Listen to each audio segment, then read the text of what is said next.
Game 8 is the Texans at the Redskins, with a total of 42.5 and the Texans favored by 3. I don't know what to think about playing Texans quarterback Deshaun Watson this week. He's facing a Redskins defense that's allowed 3 straight 300-yard passing games. But Watson has just 25 passing attempts or less in his last 4 games.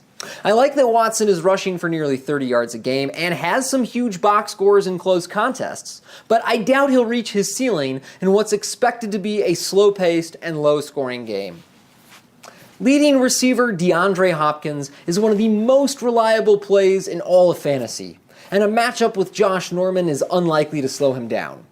And although the Texans are a low-volume passing attack, Hopkins has double-digit targets in 6 of 9 games, plus touchdowns in his last 4.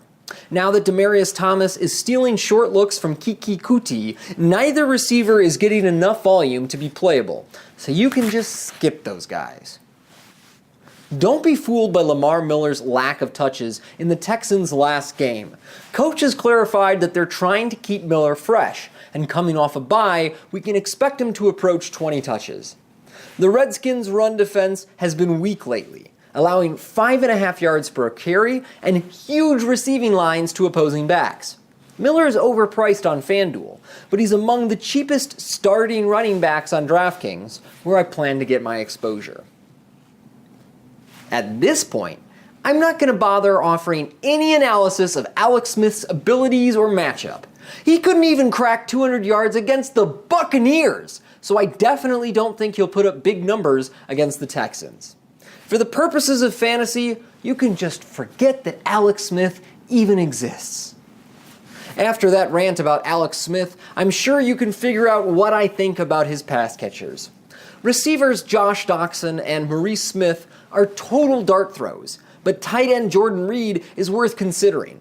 The Texans just allowed Broncos tight ends to catch 11 of 12 targets, and Reed's price continues to sink on both sites, but he's disappointed in every plus matchup this year.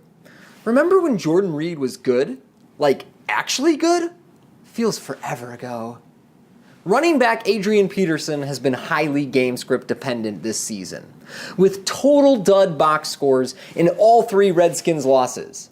Peterson would be more interesting if he was also a receiving back, but that role is filled by Capri Bibbs, who doesn't get enough use to consider. I know some projection sites say Peterson is a solid play on FanDuel, but I won't be touching him.